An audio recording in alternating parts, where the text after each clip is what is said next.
Welcome to Sweet Life Beat Life. We hope this video helps. You start immediately by naming one belief you want to examine. Ask the client to state it in a single sentence.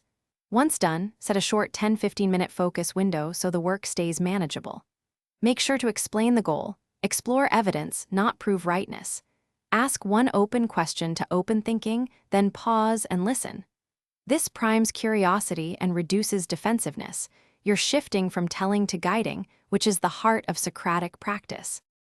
You next gather evidence. Ask for what supports the belief and what contradicts it, and list both sides visibly.